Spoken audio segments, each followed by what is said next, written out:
Hello YouTube. Today I've got a Kodak Cine Model B 16mm. I was gonna just get rid of this, sell it off. It's such a cool camera. I decided I'd do a video of taking it apart and see where it leads from there. This camera does work, but it's got some problems. Spoiler alert, I've already had it apart. But I guess we'll just get into disassembling it and then take it from there. So one of the first things you got to do is, I'll say, we're gonna take this thing off. This is the side cover, and this is where your film spool would go.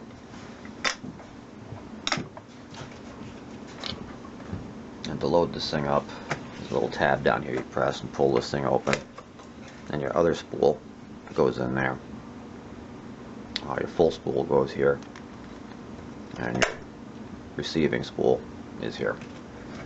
To take this thing apart, to get to the guts, you're going to want to take off the handle, which pops out like that. Turn it around so it goes onto that square stud, and then turn it backwards, and it just screws off. Then you're going to want to take this screw out of the trigger, and this comes off, and here's a little washer. It's stuck to this. I want to make sure, keep track of it. Okay, having done that, there's a viewfinder right there. That unscrews. Now when I did this the first time, I had to put small vice grips on it and try and get it out of there without dinging it up. I was a little rough on this because it's not terribly valuable. It's not in very good condition. So you'll see it's got some marks around it. It is what it is. So take that out. You want to take the front off. This front piece here. Some more light on the subject. This happens to be the wrong screw. Somebody's already had this thing apart. There's another screw here, which the inner screw has a nut. So it's supposed to be, I have two screws. That comes off. This is broken here, so this should tip out and lift up, but in this case it just pull off. But then there's a screw right there on the inside. That's the one that has the nut on it. So we're going to take that off.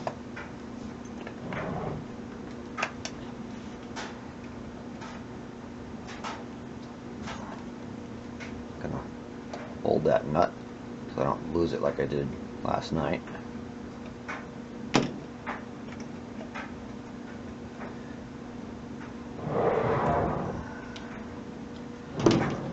Put these two together so I don't forget.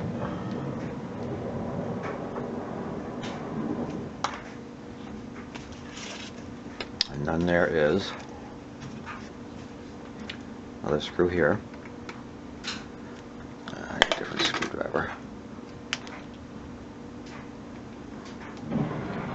This one comes out.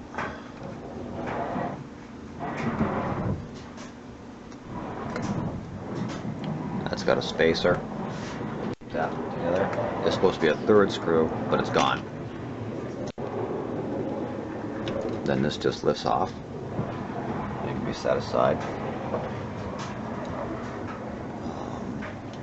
Screw here on the front comes undone. Take that out. Oops. Take that out. Yeah, okay. Take this off.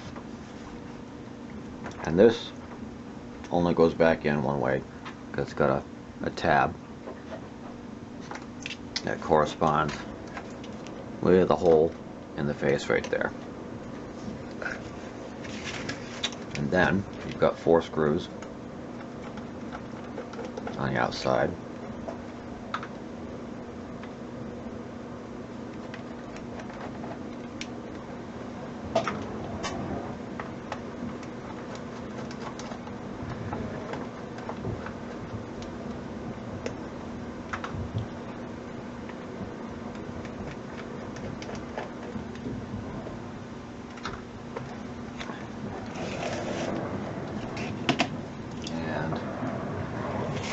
Oh, you got this one on the front too. That's a screwed in lens, and that should, and of course it won't. Hold on. You take your miniature vice grips, which is like the worst thing you can do. Gently grab it, and get it to come loose. And then you can take it out like so. Set that in with your parts.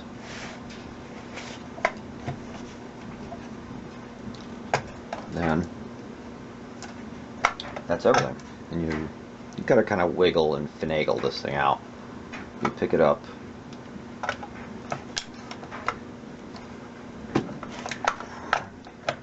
back a little bit. Once you clear this false wall in here, you gotta back it up so that this will come out of its hole. Then you can lift it up. I'll show you when I get it out. There's a slot you have to hit.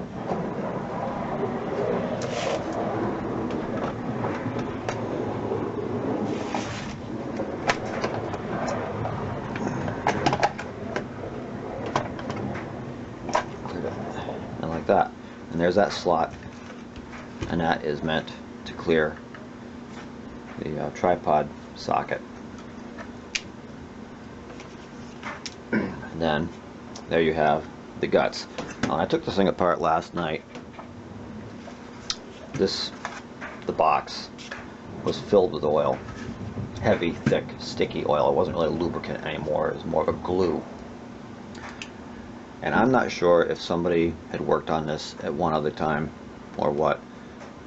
But if they did, they over oiled it and it just ran down in a puddle, literally in a puddle in here. It's all over the mechanism. I suspect, however, that it was the factory lube, and factory lube 100 years later generally turns into an adhesive. We get the guts out and lay it down. And you want to make sure this thing is unwound, which it is, because then you got to take off the back panel, and this I have not done before, so we're going to learn this together. There's a screw here.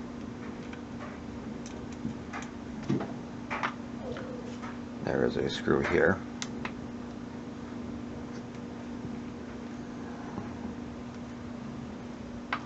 And I'm going to do this because all that oil needs to be cleaned out of the works, or this thing is just never going to be right.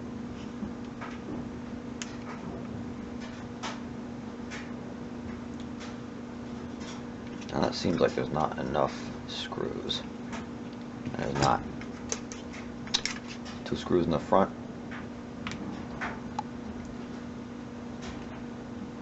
Which incidentally go, I'll take this thing off.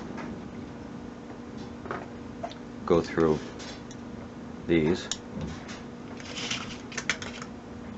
So I need to get this.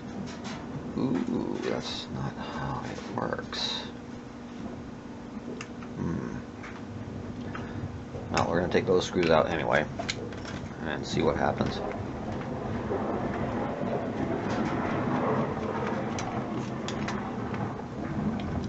Something needs to let go here.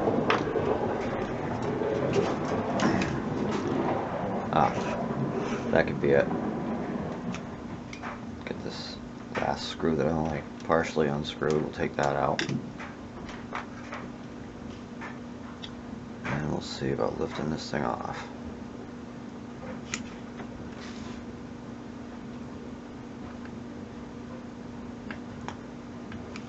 Feels like something is still holding. Okay, I'm going to stop. So I got, and there it is. It was just sticky. That you take this screw, this screw, this screw, this screw, and the two on the other side, and wiggle it, jiggle it, and it'll come off like that. And you can see there's lube, which probably started out in life as graphite. Lube there. Some old factory markings. This is probably, oh, I guess it's not a washer. That must be a pressed in bearing. But we're going to have to clean that. Here is the biggest deal. Is the spring. And that apparently just picks right up out of there. Now we're going to find out, but on phonographs this can be a little tricky. I see there's bent tabs here. So I'll try and unbend those tabs.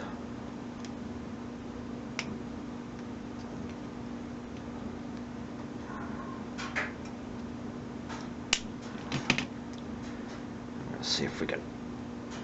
Okay, I'm going to do this off camera. Apparently you just got to twist and pull once those tabs are undone. Okay, guts are out, back is off, spring is out. I unbent these tabs, there's 3 of them. And once they were open enough, I was able to twist like that and take that cover off. And there's the drive spring. Now you'll see that there's what used to be lubricant smushed into the spring, and this is probably 90% of what's wrong with it. Is this lubricant just isn't lubey anymore. It's very sticky. Probably was graphite mixed with something. In any event, it's too thick and heavy and doesn't allow the mechanism to unwind properly. And you can see on the cover here there's more of it. That's graphite. Very stiff, very heavy, very slippery, but it's just too thick to move. And what I have done, at least with phonographs, is used a lithium-based grease to replace this stuff. Lithium greases are pretty light, and I'm going to stop recording here because I'm not quite sure where to proceed from here, so I got to figure that out. Okay, so having disassembled the spring into its parts, the cup, the spring, and the lid isn't right here. I discovered, well, I showed you, it was full of grease, nothing moved, it was all sticky. So I took it apart, I cleaned it, I soaked it in 100% simple green, which is pretty caustic stuff. It's a good grease remover, and got it down to this after peeling it out of that. And first thing I did accidentally was break the spring. That piece would go in there on that little catch knob thing. You probably can't see it. A little catch in there that the spring goes on. And I broke it off. Now I've since fixed the end of the spring, cut a new slot in it, and this should work fine. I just got to get it back in there, get it on that, get this hole on that catch, curl it back in there. And there's a lot of videos on YouTube about how to do this. Most of them are for phonographs. It's the exact same principle. Just got to get it caught in there just right, and then wind it in very carefully. Definitely wear eye protection at least. Better yet, face protection, because if you lose control of this spring, isn't real bad, but if you lose control of a spring, it can whip around and certainly cut you, if nothing else. I'm not going to go through the trouble of showing you. You can find plenty of videos online by people who've done it more times than I have. Okay, so having been cut off by limited memory, you didn't miss anything. I was just telling you that there's lots of good videos on YouTube about how to replace a phonograph spring. The principles are exactly the same. I've already done this one. I took it apart. I fixed, I think I already showed this, I fixed the end of the spring. And this is not, one thing, it's not as simple as just drilling a hole. This is spring steel, and any drill you use is going to be destroyed. So you need to do some prep work for that. And that also is in some of the better videos. But here is the cleaned and reassembled spring. My new end is on its stud. The center has been hooked to there's a little hook on the center that has to go into a corresponding slot in the little end of the spring, and it's directional. So it grabs that hole and allows it to wind up. I packed it with grease. In hindsight, I suppose I could have just left the original graphite, still just re-greased it in place, because the fresh grease will rehydrate the dried up, what did I say that stuff was? Graphite? And it all mixed together. I don't really know if the graphite helps or makes no difference. In any case, I cleaned it, repacked it with grease, and you repack the open coils towards the middle. The theory being that as you wind up, in this case the camera, as you wind up the camera, these inner coils squeeze tight shut, displace the grease into outer opening coils, and so the grease gets moved back and forth, lubricating the entire spring so it slips well. So with that in mind, I'm going to reassemble this thing. So I'm going to take the cover, which has also been cleaned. I'm going to slip it back over its tabs, the corresponding slots.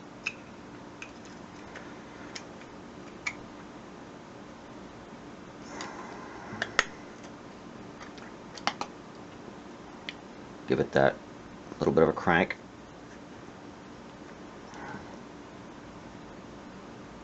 And set all those tabs deep in the slot.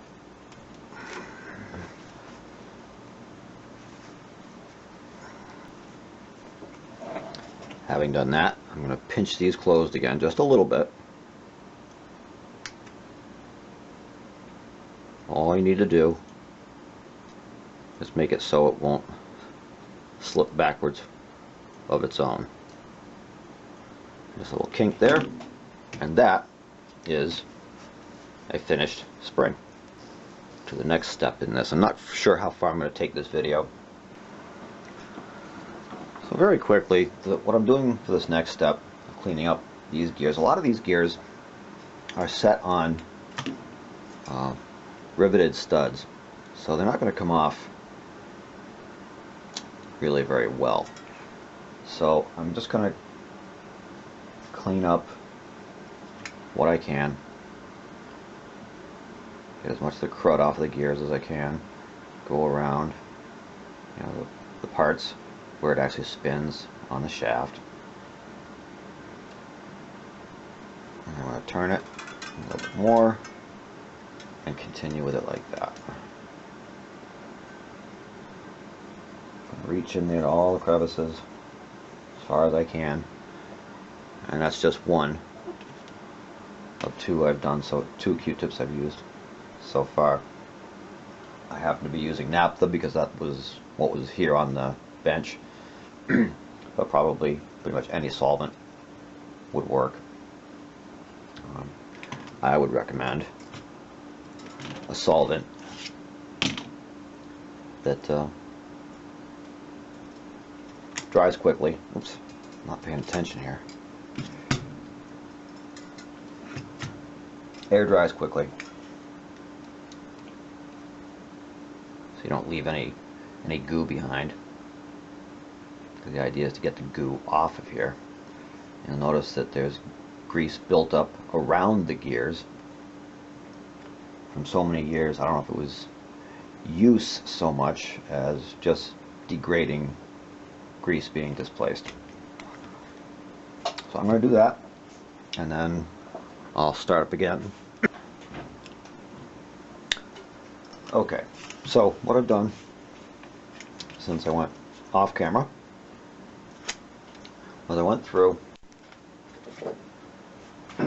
all these joints, and like I said, all of these are riveted in place, so I opted to not try and take them apart. So what I did was I took some, I have a little bit of croil here on my desk, and a toothpick, dipped it in the croil and went along and touched a little bit of oil to each moving part, right where it can get down inside and loosen up the old lubricant. And now I've got it so it's moving pretty good. I'm not exactly sure how much tension there's supposed to be on the works, if any, but it moves pretty good. It's smooth. Still doesn't feel 100% loose, but I don't think I'm going to get 100% out of this beast anyway. So that's what I did with that, and I'm pretty close here to putting the spring back in. I also wanted to check the shutter pivot point, which is underneath this screw. It's a hollow shaft with a gear on it that makes the magic happen.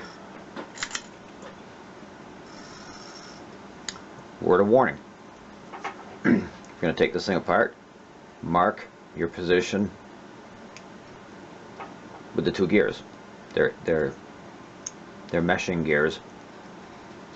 I just pulled that thing out of there not thinking about it, and I had to retime it by guesstimation. So that sucked, and I don't recommend it. Was there anything else? I'm going to put that back together. That was very simple to get apart. It's, let's see, it's like that, 3 screws, and it just lifts off. There's nothing that clicks together. So I'm going to put that back together now. I'm going to clean up that lens a little bit, and I'm going to get ready to put the spring in. Okay, so I've skipped a few things, but you haven't missed anything. The mechanics, the taking it apart and put it together part are pretty straightforward. Just put everything back where you found it. There's not a lot of pieces. I've got it back together. It's working. I gotta say, I'm a little underwhelmed by it. The mechanism is simple, it's very sturdy, but it's just not terribly impressive. It's got a very short run time on a full wind, and I don't think it would make any difference what kind of lube I used in the spring. It's not going to run that long. I didn't time it.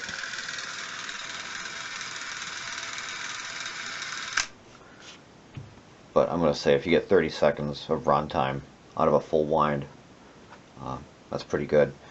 It doesn't seem to be governed, although I can't find anything in it.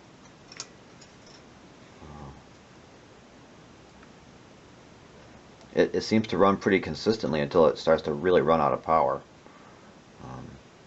So if there's a governor in it, I don't know where it is. I haven't seen it. A couple things to look for. This right here, that thing I took off the front. This thing controls, if you can see this part here going in and out, that controls your aperture. Now when I took this apart, these little tabs here were all bent, almost like they were peened over. With those things bent, little shutter blades or little aperture blades can't work, and they need to be able to come apart and go together to reduce the size of the opening. On the top here, there's a felt gasket that should go between the works and the body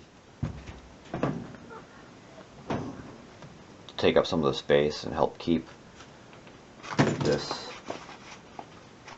top viewfinder accessible, or keep it in there, you know, yeah, that word, tight,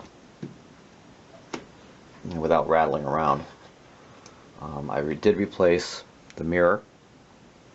I had a little piece of glass mirror I cut to replace the crummy, I don't even have it here, crummy peeled up mirror. I may try this, run, you know, get maybe a 50 or 100 foot roll of film and run it through it just to see if I got the timing right. There you have it. I'm just going to put it back together same way we took it apart. It's a small handful of screws, and the biggest deal will be to get the guts in there kind of like that, so that the lens can go through its hole, because that sticks out farther than everything else. And the spring is figure-eighted, and I had to guess at that. I'm gonna check some online stuff, but the only way to get this thing to run in its proper direction and for the spool to turn clockwise, the spring has to be in a figure-8. So I'm going to leave it at that. There's not a lot here that people can't figure out for themselves. Very simple, very basic, very straightforward. It's not much to take apart. It's not much to put back together. So I'm just going to take the stuff off that I've already installed and go ahead and put it back together and see how it does when I get some film, which could be who knows how long. So this is a little bit more scattered than I really wanted it to be. It's also a good deal longer than I wanted it to be. So I'm just going to leave it at that and say I hope something here was useful, and I'll see you next time.